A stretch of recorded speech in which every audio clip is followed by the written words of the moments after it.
우리 이 시간에 예배를 드리는 우리 모든 성도님들 개인과 가정과 직장과 업에 하나님의 최고의 축복이 임하기를 주님의 이름으로 축원을 드립니다. 아멘. 주는 그리스도시요 살아계신 하나님의 아들이십니다. 아멘. 우리 유아실도 예배의 축복을 누리길 바랍니다. 송 목사님이라는 분이 미국 LA로 이렇게 선교사로 파송을 받았습니다. 선교사로 파송받으니까 열심히 또 이렇게 복음을 전해야 되죠. 그래서 복음을 전하다 보니까 사람들이 한두 사람 모이는 거 있죠. 그래서 처음에는 가정에서, 그 다음에는 우리 성도의 업에서 이렇게 예배를 드리다가 성도들이 점점 많아지는 거 있죠. 그래서 많아지니까 교회를 우리가 구입해야 되겠다. 이래가지고 교회를 구입하려고 계속 알아봅니다. 근데 미국이란 장소는 저는 잘 모르지만은 집 구하기가 그리 쉽지 않잖아요. 또 집을 사기가 그렇게 쉽지 않습니다. 집을 구하기도 어렵고 사기도 어려운데 분명히 하나님께서 교회를 할 장소를 예배해놨을 건데 한 10년의 세월이 흘러도 집을 구해도 안 구해지는 거 있죠. 뭐 어떡하겠습니까? 미국에는 그래도 빌려주는 어떤 제도가 활성화됐잖아요. 그래서 미국인 교회를 빌렸습니다. 그것도 본당이 아닌 마당, 넓은 교회에 마당을 빌려가지고 마당에서 예배를 드리고 미국인들은 안에서 예배를 드리고 그런 식으로 예배를 드리는 중에 거기에 성도님 한 분이 머리를 깎는 가게를 한 것 같아요. 가게를 하는데 이 분이 중직자인데 어느 날 연세 드신 노 신사가 와서 머리를 깎더래요. 머리를 깎는데 이분은 늘 우리 집에 들어오는 모든 사람은 내가 복음 전해야지 라는 딱 생각을 하고 계속 들어오는 사람마다 대화가 되면 복음을 전했답니다. 노 신사에게 복음을 정확하게 전하니까 이분이 굉장히 잘 받아들이면서 예수님을 구주로 영접했어요. 굉장히 좋죠. 그래서 영접하고 서로 앉아 안면을 터는 거예요. 당신 어떤 사람이냐? 어느 교회를 다니느냐? 이렇게 물어보니까 이 지금 자기 입장을 이제 내가 이런 그 나무 교회 마당에서 예배드리는 종교회 중직자다. 그렇게 이야기하니까 이분이 놀라는 거예요. 연세 드신 그 노 신사가 누구냐면은 그 마당을 빌려준 교회 목사님입니다. 목사님이 오셔가지고 머리를 깎고 예수님을 영접한 거 있죠. 이미 예수님은 있지요. 있는데 앉아 그 중직자가 이야기하는 그 복음이 너무 귀해서 그래 들어보니까 사정을 들어보니까 그렇게 교회를 10년 동안 구하려고 했는데 안 구해지고 그렇게 마당에서 예배를 드리는 그런 처지를 알고 있었던 목사님인지라 근데 나이가 들었기 때문에 이분은 이제 은퇴를 해야 될 그런 상황입니다. 가만히 보니까 너무 귀하거든요. 이분이 오는 사람마다 복음 전하니까 너무 귀하잖아요. 목사님과 1대1로 송 목사님, 선교사님하고 1대1로 이야기가 되어졌습니다. 당신 보니까 너무 괜찮다. 너무 목회를 잘하는 것 같아. 우리 교회 맡아달라. 라고 부탁을 했어요. 맞는데 3가지 조건이 있다. 뭐냐? 우리가 지금 선교사를 도우고 있다. 그 선교사님을 계속해서 좀 도와달라. 또 하나는 내가 지금 이제 은퇴를 하면은 내 책임을 져줘야 될 거 아니냐. 내 삶을 좀 책임져 달라. 하나는 이 건물을 당신들에게 공짜로 줄 테니까 이 건물 교회 말고는 다른 거 하지 마라. 그래가지고 한 3주 전에 미국에서 이런 어떤 그 계약을 하는 아예 그냥 무상으로 넘기는 그리고 모든 서류를 다 완결 짓는 그런 계약을 하고 예배를 드렸습니다. 감사하죠. 많은 걸 생각하는 그런 어떤 뉴스였습니다. 실제 있었던 일이고요. 3주 전에 실제로 있었던 일입니다. 저는 거기서 목사님이 열심히 복음 전했다 그걸보다도 그 성도 한 사람 성도 한 사람이 내 현장에서 그 복음을 계속 전하면서 뭐 했느냐? 만나는 모든 사람, 오는 모든 사람들에게 내가 복음 전했다. 그걸 보면서 야, 우리 성도들도 저렇게 해야 되지 않을까? 여러분들도 그렇게 해야 되지 않을까? 여러분들이 지금 계속 복음을 듣고 있잖아요. 복음을 듣는 걸로 우리는 만족하면 안 됩니다. 아는 걸로 만족하면 안 돼요. 이제는 이 복음이 우리 현장에 계속 흘러 들어가야 돼요. 나를 통해서 만나지는 모든 사람들이 다 복음 받도록 만들어야 됩니다. 그래서 저는 주님 오시는 그날까지 계속 구원의 길, 한마디로 우리가 복음을 계속 이야기하는데 이 복음은 계속 전해야 된다. 주님 오시는 그날까지 우리가 동기를 다 내려놓고 불신앙 다 내려놓고 그냥 편안하게 우리는 이 예수님이 그리스도 왜 필요한가를 우리 현장에 계속 전해야 됩니다. 지금 여러분들이 아마 하시는 분도 계시고 전혀 여기에 대해서 무감각한 분도 계시는데 그루트기 교회 성도라면은 구원의 길을 언제 어느 시에 전할 수 있도록 늘 여러분들이 준비하셔야 돼요. 제 가방 안에는 책받침과 같은 코팅이 된 전도제가 있습니다. 참 유용하더라고요. 그림으로 보여주는 전도지. 왜냐하면 다민족들을 이렇게 만나니까 이분들이 지금 언어가 잘 안 되니까 그림으로 보여주니까 굉장히 잘 받아들여요. 그렇게 해서 늘 준비를 하고 있습니다. 우리는 준비하고 있어야 돼요. 언제 어느 시에 그런 사람들을 만날지 알 수가 없거든요.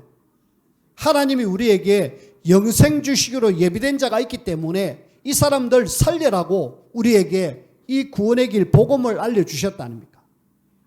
이 구원의 길은 요한복음 3장 16절에 하나님이 세상을 이처럼 사랑하사 하나님의 놀라운 사랑입니다.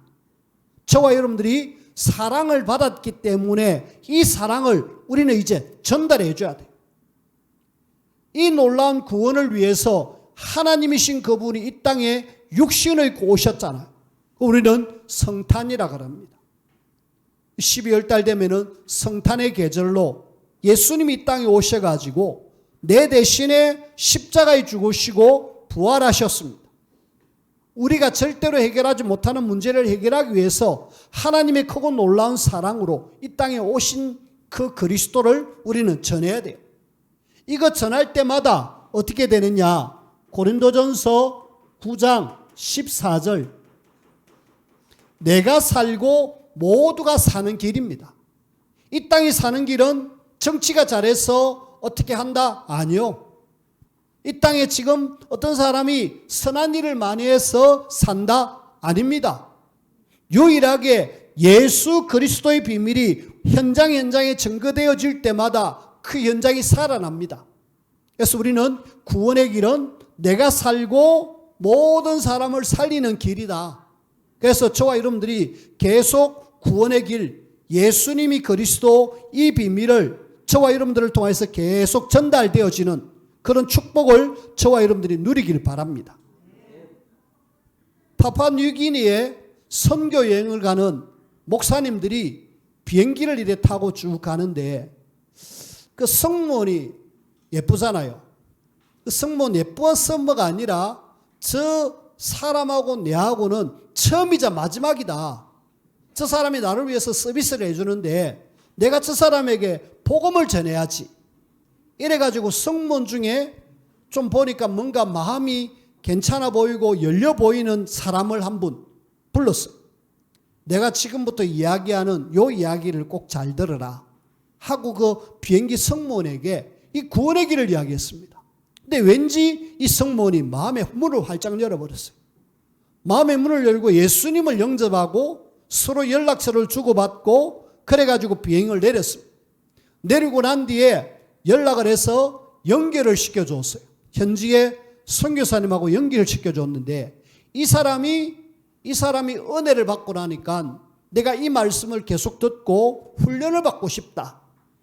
이래가지고 이 성문 이분이 훈련 받으려고 일단은 회사에다가 휴가를 냈어요. 때마침 10월 달에 오세아니아에 집회가 있었습니다. 거기에 나는 꼭 가고 싶다. 그리고 훈련도 받고 싶다.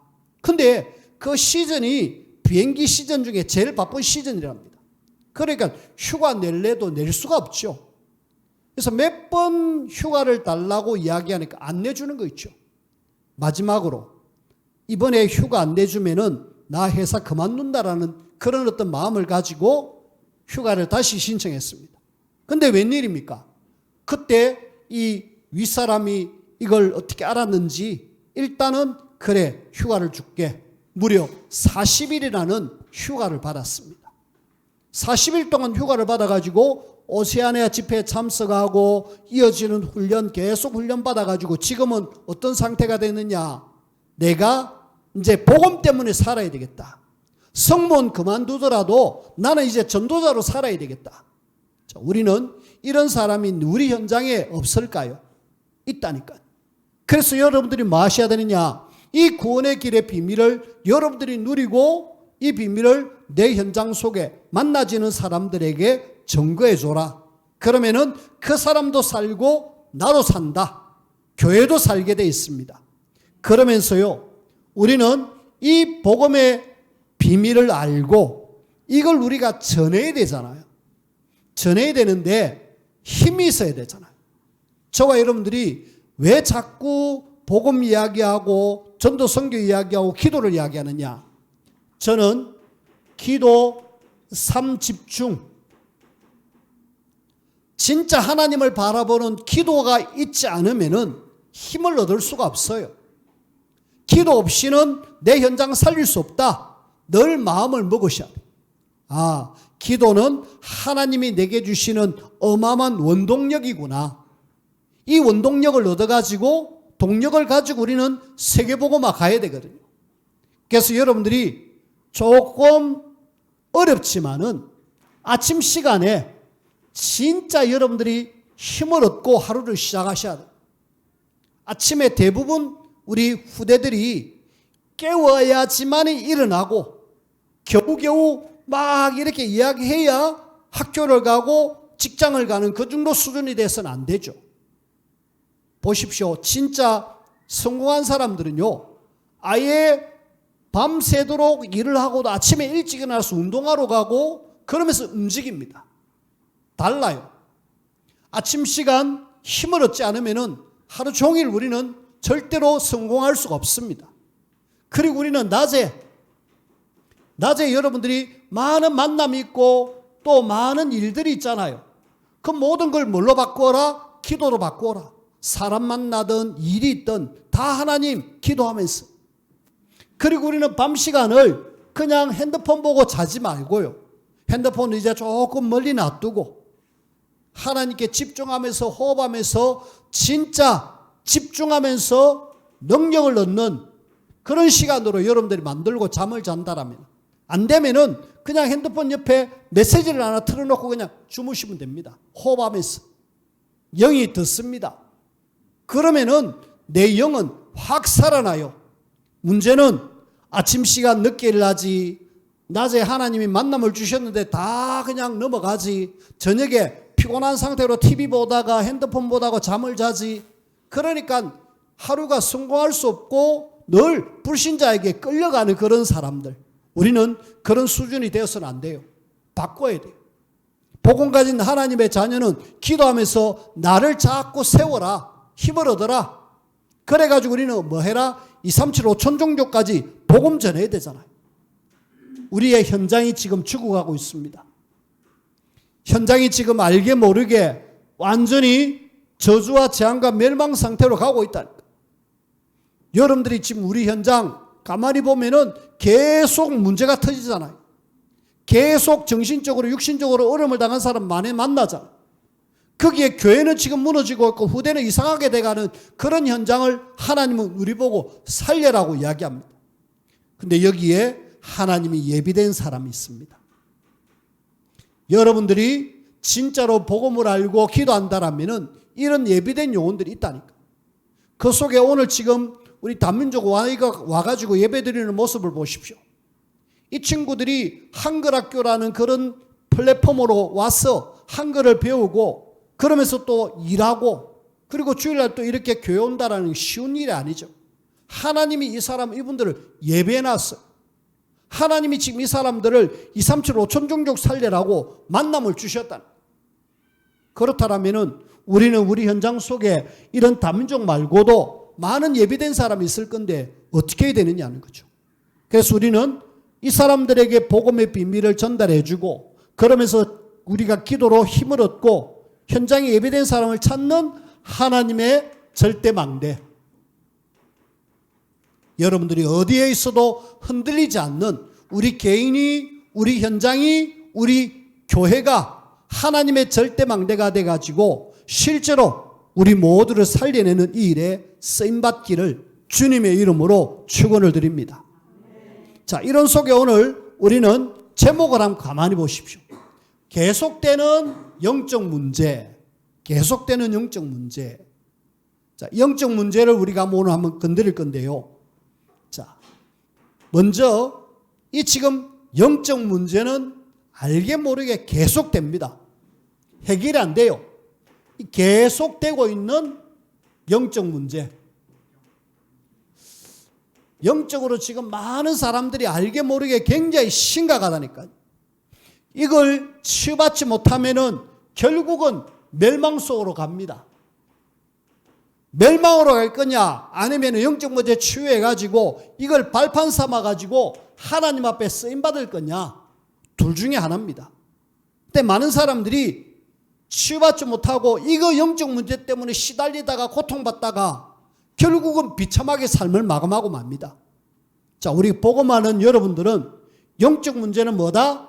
하나님이 내게 주신 발판이다. 이걸 발판 삼아가지고 이 문제 속에 빠지는 사람들을 뭐 해라? 도와줘라. 살려내라. 이거거든요. 특별히 우리는 창세기 3장 출신입니다. 창세기 6장 속에 살았습니다. 창세기 11장 속에 살았습니다. 뭡니까? 나 중심으로 계속 살아왔고 물질, 쾌락 중심으로 살아왔고 하나님 없는 성공 중심으로 살다 보니까 어느 날 영적 문제 오는 거 있죠. 하나님 없으니까 내가 살아야 되고 내 열심으로 내 모든 것을 가지고 지금 계속 살아갑니다. 근데 어디로 가느냐? 방향이 늘 그냥 물질, 쾌락. 그리고 하나님 없어도 나는 성공해야 된다. 성공. 네, 우리는 이 속에서 많은 사람들이 지금 영육의 얼음을 당하고 있는데요. 그중에 오늘 저는 도대체 삼손이 왜 이렇게 자꾸 실패할까? 한마디로 삼손에게 뭐가 왔다? 한마디로 영적 문제다. 이거는 한 번도 아니고 두 번도 아니고 세 번씩이나 지금 여자 문제에 걸려가지고 완전히 나락으로 가고 있잖아요. 지금 세 번째 드릴라를 만나가지고 어디로 가느냐? 결국은 머리 빡빡 깎이고 눈 뽑히고 묶여가지고 맷돌 돌리다가 어느 날 그냥 삶을 마감한다니까요. 우리가 그 영적 문제에 걸려가지고 그렇게 비참하게 살아야 되느냐? 아니잖아요. 그런데 지금 삼손은 그렇게 살고 있습니다. 우리가 읽은 이 말씀 앞에 15장에 보니까 딥나라는 곳에 아내를 한 사람 데리고 오잖아요. 아니, 데리고 오는 것보다도 아내를 맞이해갖고 잔치하고 그러면서 아내가 처갓집에 있는 동안에 또 아내 보러 가가지고 못 만나게 하니까 여우를 잡아가지고 꼬리다 불 붙이고 막 이런 걸 지난주에 이야기했잖아. 딥나에서 여자 한 사람 만나가지고 결국은 가정이 깨졌습니다. 자, 여기 또 이번에는 가사라는 지역에 가가지고 16장 1절에 보니까 한 기생을 보고 그에게로 들어가. 기생에게 어떻게 보면 술집의 여자에게 가서 자기가 지금 그 여자하고 사랑에 빠집니다. 자, 그 여자가 또 마음에 들지 않았든지 이번에는 4절에 보니까 소래 골짜기에 들이라. 한 번도 아니고 두 번도 아니고 세 번씩이나 이렇게 가지고 결국은 이 여자 문제로 인하여서 삼손은 비참하게 삶을 마감하는 거 있죠. 이걸 사실은 걸렸지 않아야 되잖아요. 하나님이 가정을 이뤘다면은 거기에 가정을 통하여서 세계복음화해야 되는데 여기에 만족하지 못하고 여기에 기웃 저기에 기웃 하다가 결국은 안타까운 삶을 살고 말았습니다. 삼손이 누굽니까? 하나님이 선택한 지도자 아닙니까? 나실인이고요. 분명히 하나님이 선택해서 블레셋을 무너뜨리라 이랬는데 이 삼손이 안타깝게도, 근데 삼손만 그런 게 아니고 이스라엘의 최고의 지도자였던 다윗도 한번 가만히 보십시오. 다윗을 쭉 살펴보면은 사울에 의해서 쫓김을 받을 때에 무려 6명의 아내가 있었어요. 첩과 아내가. 아니, 쫓기는 사람이 어떻게 이렇게 많은 사람을, 근데 희한하게 있었다. 그리고 나중에 또 왕이 돼가지고 또 많은 여자들을 자기의 첩으로 들입니다. 나중에 이런 일로 인하여서 우리아의 아내 바세바를 취하는 그런 아주 놀라운 실수를 하게 되죠. 저는 다윗이 성군이었지만은 한편으로는 이런 어떤 문제로 인하여 결국은 나중에는 비참한 상태로 또 가는 그런 부분들을 보게 됩니다. 우리에게 있는 영적 문제 치유받지 않으면은 반드시 멸망, 치유받으면은 그것이 나에게는 발판이 되어지는데, 오늘 저와 여러분들이 이 땅에 사는 동안에 나에게 있어서 영적 문제는 무엇일까? 한번 우리가 찾아봐야 되겠습니다. 그래서 성경 속에 여러 가지 영적 문제가 어떤 것이 있는가 한번 살펴봤습니다. 성경 속에 영적 문제 뭐가 있었을까? 제가 볼 때는 야곱과 대조되는 에서가 사실은 먹는 거에 굉장히 탐이 있었어요. 이거 우리는 식탐이라 그러죠. 팥죽 한 그릇 가지고 동생에게 그거 내게 달라. 네 장자 명분 이건 네 해라. 그러면서 장자 명분을 팥죽 한 그릇에 팔면서 에서는 식탐에 빠져가지고 나중에 언약과 상관없는 이상한 사람이 되어버립니다. 그리고 또 우리는 알고 있는 사람 중에 발람이라는 사람이 있습니다. 발람이라는 이 사람은 이 발락이라는 모압 왕이 이 선지자에게 이스라엘 백성들을 좀 저주해달라, 내 돈 줄게. 이 사람은 한마디로 돈에 완전히 사로잡혀 버렸어요. 자기 민족을 저주하려고 돈 받고 저주하는 거 있죠. 완전히 돈에 눈이 멀은 영적 상태. 여러분들이 베드로를 알잖아요. 베드로는 영적 문제가 욱하는 게 있습니다. 욱하는 게 있고 또 어떨 때는 막 그냥 예수님이 좀 깨어서 기도 좀 해라 이랬는데 잠에 푹 빠져들어갑니다. 그래가지고 결국은 예수를 모른다고 3번 부인하고 도망쳐버렸잖아. 어떻게 보면은 영적 문제. 사울이라는 왕은 이 지금 영적 문제가 심각해갖고 아예 귀신이 들려버렸습니다. 우리는 성경 속에 많은 사람들이 이런저런 영적 문제를 만나가지고 굉장히 어려움을 당하고 문제 속에 빠져들어가는 것을 우리가 보게 됩니다. 그러면은 성경 속에 사람들은 이런 영적 문제를 만나는데 나는 점검해야 되잖아. 혹시 나에게는 어떤 영적 문제가 없을까? 나에게는 뭐가 없을까?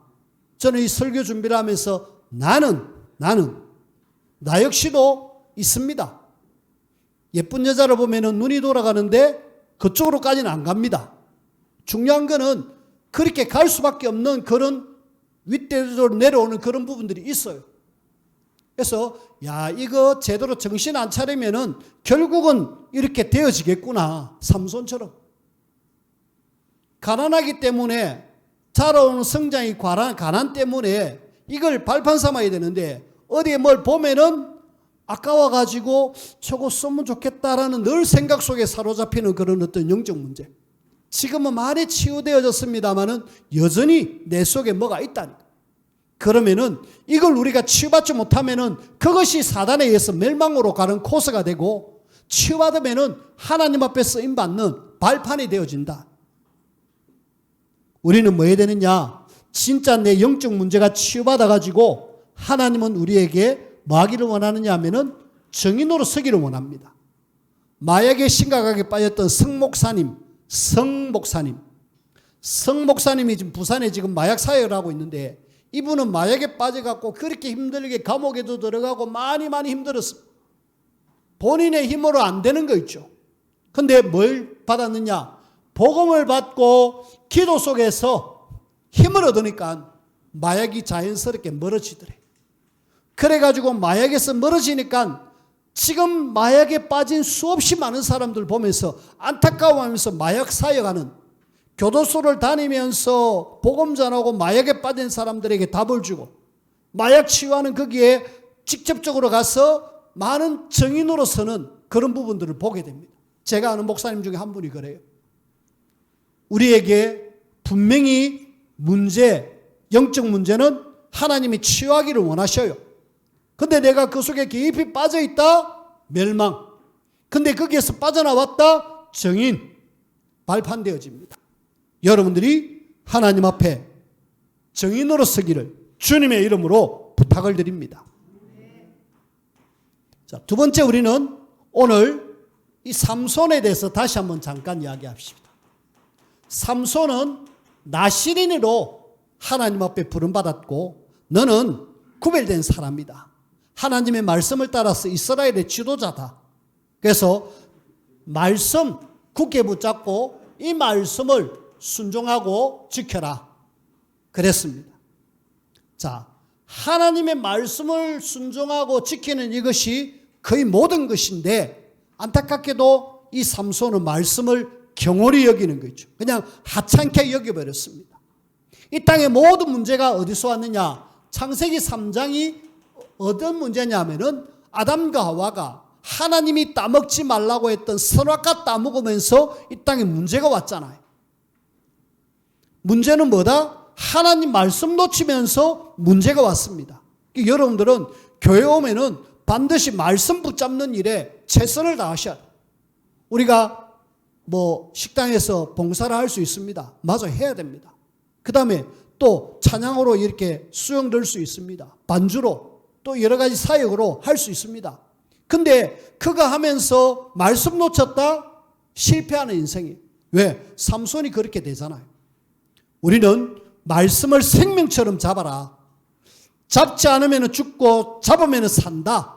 생명이냐 멸망이냐 여러분들이 말씀 잡는 거에 따라서 완전히 달라진다는 사실. 그래서 말씀 잡는 일에 집중해서 기도하고 미리 예배 시간 앞서서 와서 기도하면서 은혜 받으려고 애를 쓰고 그렇게 하셔야 돼요. 그래야 하나님이 주시는 말씀 잡고 우리는 현장 살릴 수 있습니다. 들릴라라는 이 여자가 지금 뭐 하느냐? 삼손을 유혹하잖아요. 어디에 유혹에 빠지느냐? 일단은 네 힘의 원천이 뭐냐?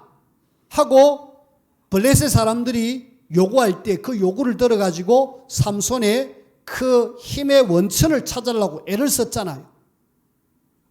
자, 이걸 가지고 지금 삼손은 마치 장난하듯이 합니다.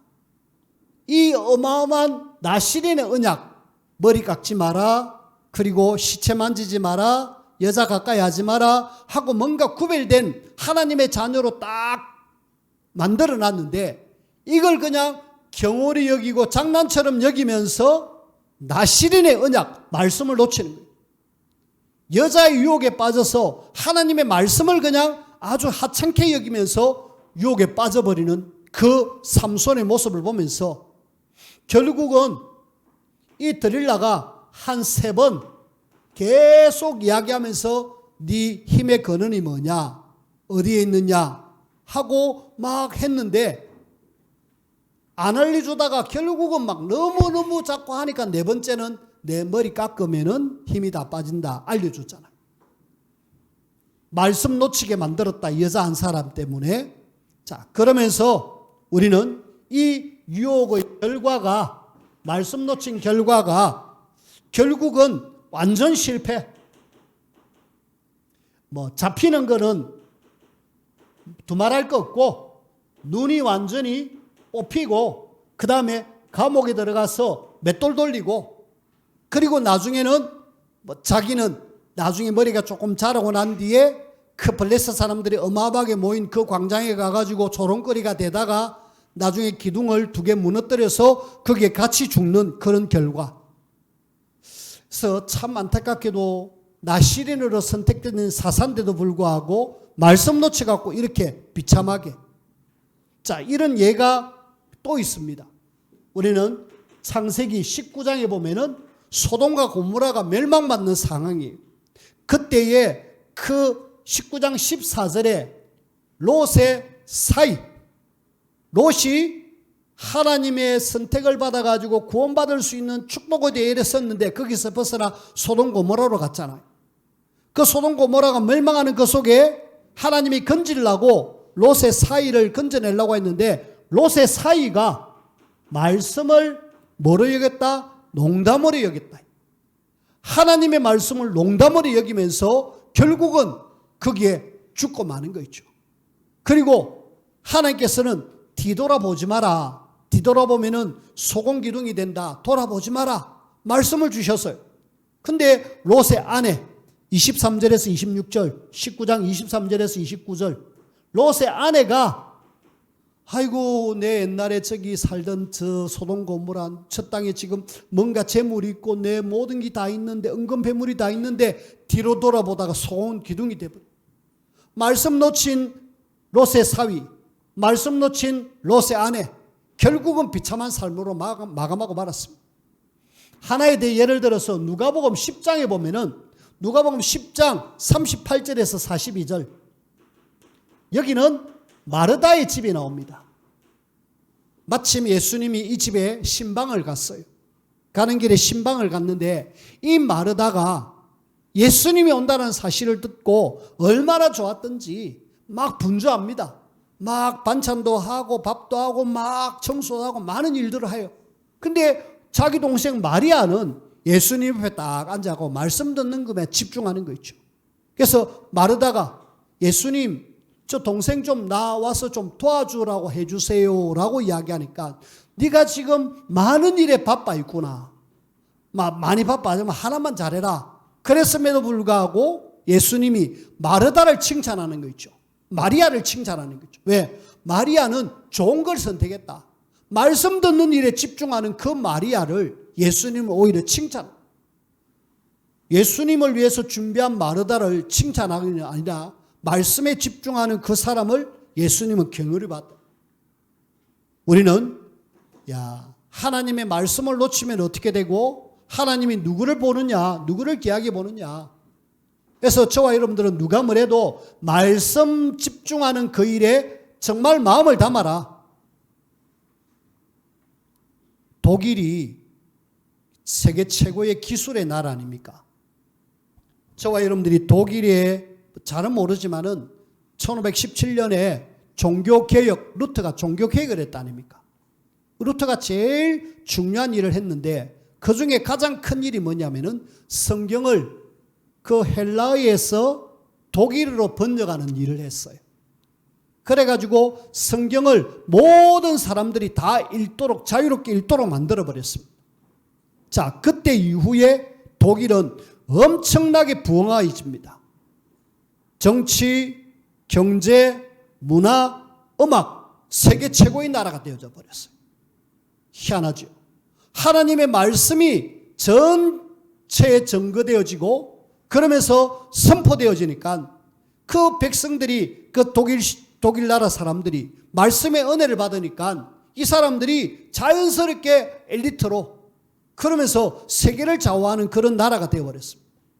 근데요, 19세기에 그 독일에 자유주의 신학이라는 신학이 들어왔어요. 자유주의 신학은 뭐냐? 하나님 말씀은 하나님 말씀도 있고 또 신화도 있고 여기에는 사람이 만든 사람의 글도 있다. 하나님 말씀 우리가 믿을 수 없다라는 어떤 분위기 속에서 창조 이거 우리 믿을 수 없다. 어떻게 하나님의 아무것도 없는 속에서 이렇게 만들 수 있느냐. 이러면서 자유주의 신학이 쫙 퍼져버렸습니다. 놀랍게도 그 이후에 19세기 이후에 20세기에 독일이 전 세계를 비참하게 만드는 세계대전을 일으키는 거 있죠. 그래 엄청난 많은 사람들을 죽였습니다. 제가 뭔 이야기를 합니까? 하나님의 말씀을 제대로 붙잡으면 하나님은 엄청나게 부흥시켜 줬는데 말씀 놓치고 이상한 쪽으로 하니까 결국은 나라는 이상하게 되어버리는, 저와 여러분들이 날마다 하나님의 약속의 말씀에 굳게 붙들려 하나님 앞에 최고로 쓰임받는 저와 여러분들이 되어지기를 주님의 이름으로 부탁을 드립니다. 자, 이런 속에 오늘 삼손을 봤습니다마는 오늘 저는 들릴라, 이 사람을 함께 잠깐 생각하도록 하겠습니다. 이 사람은 삼손을 만나갖고 구원받을 수 있는 그런 귀한 시간표에 왔어요. 근데 구원을 놓치고 뭘 선택하느냐? 이 사람은 멸망을 선택하는 거죠. 안타깝지요. 블레셋 사람들이 이 들릴라를 이용해서 삼손을 잡으려고 하는데 거기에 동조하고 그쪽으로 빠져들어가는 거죠. 어떻게 보면은 이 들릴라는 가룟 유다 같은 그런 사람입니다. 이 사람은 지금 은 1100개, 여기에 눈이 확 갔어요. 근데 이 1100개가 엄청난 양의 돈입니다. 1100개의 양이 얼마나 큰 돈이냐? 우리가 지금 읽지 않았습니다만 사사기 17장에 보면은 미가라는 집에 우상을 만들어 가지고 여기에 제사장 한 사람을 스카웃합니다. 제사장 한 사람 스카웃하는데 스카웃 비용이 얼마냐? 1년에 은 10량, 옷 한 벌, 그 다음에 음식 먹는 거, 음식 제공, 여기 1년 연봉입니다. 그 연봉, 1년 연봉이 10량이라면은 은 1100은 엄청나죠. 여기 한 100배 이상 되잖아요. 이런 엄청난 돈을 주니까 이 들릴라가 그만 여기에 혹해가지고 자기가 사랑했던 안 했던 이 삼손을 잡는데 조력을 해서 결국은 삼손으로 하여금 실패케 만드는 그 일을 한 거 있죠. 안타깝죠. 들릴라는 결국은 멸망의 이름이 되어버렸습니다. 그래서 외국의 사람들 이름 보면은 성경 속에 이름 에스더, 마리아, 드보라 많은 이름을 쓰는데 들릴라라는 이름은 아무도 안 쓰는 거 있죠. 왜요? 저주의 이름, 재앙의 이름, 완전히 요부, 못된 여자, 대명사가 되어버렸습니다. 우리는 축복의 대열에 선 하나코도 이런 실패의 삶을 산 들릴라처럼 그런 삶이 되어서는 안 되겠다는. 근데 감사하게도 성경에 보면은 이런 저주 속에서도 최고의 축복 속에 들어온 사람이 있습니다. 누굴까요? 여러분들이 잘 알고 있는 기생 라합, 그 다음에 룻기서에 나오는 룻. 이런 사람들은 여리고에 사는 사람이고 이 사람은 모압 여인이잖아요. 한마디로 절대로 하나님의 구원의 대열에 들어올 수 없는 사람들. 그런데 이 사람들이 뭘 선택했느냐? 구원을 받을 수 있는 복음을 선택했어요. 내가 언약의 백성 속에 들어가야 되겠다 이래가지고 이 사람들은 멸망이 아니라 구원을 선택해서 결국은 이 사람들은 다윗 왕가의 조상이 되어졌고 나중에 이 사람들은 예수님의 족보 속에 들어오는 그런 최고의 축복을 누렸습니다. 우리는 이런 축복을 누려야 안 되겠습니까? 저주와 재앙이 아니라 축복의 대열에서는 저와 여러분들이 되어지길 바랍니다. 자, 결론입니다. 자, 영적 문제 우리에게도 있다 그랬습니다. 저걸 어떻게 해결할 수 있느냐? 그러면은 말씀 잡고 이 축복 속에 들어오면 되는데 중요한 거는 저와 여러분들이 저 문제를 해결할 수 있는 유일한 답은 복음을 제대로 누려야 되는데 복음이 아니라 오직 이것 말고는 안 된다라는 여기에 대한 정확한 누림이 되어져야 돼요.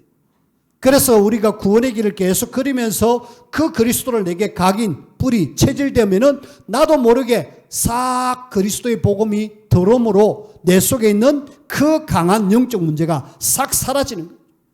마약으로 찌들려 있는 성목사님이 그렇게 마약을 고치려고 애를 썼는데 안 됐는데 오직 복음을 계속 누리고 들으니까 어느 날 마약이 멀어지더라.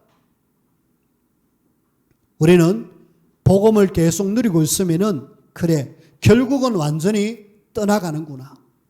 그 다음에 우리가 복음을 누리기 위해서는 저와 여러분들이 계속 이야기했습니다마는 구원의 길을 계속 무한반복. 그것이 어느 날 내게 딱 들어오는 순간에 치유가 일어납니다. 그리고 저와 여러분들이 오직 뭐 해야 되느냐? 기도. 하루 3번, 더 심각한 사람들은 24시 계속 기도 속에, 그리스도 생각하면서 기도 속에 들어간다라면은 내 영적 문제는 어느 날 눈 녹듯이 사라지게 됩니다. 그러면서 하나님은 오직 뭐 하기를 원하느냐? 전도요, 선교 속에 들어가면은 여기에 관심 갖다 보면은 내 영적 문제는 언제 없었는지 몰라도 사라져 버립니다. 왜? 하나님이 제일 원하는 거니까. 그래서 이렇게 해서 우리가 뭐 해라? 진짜 내 속의 역사는 영적 문제 완전히 내버리게 되고, 그러면서 실패한 삼손이 아니라, 실패한 드릴라가 아니라 진짜 하나님 앞에 성공된 하나님의 사람들로 세워지는 저와 여러분들이 되어지기를 주님의 이름으로 부탁을 드립니다. 기도합시다. 하나님 감사합니다.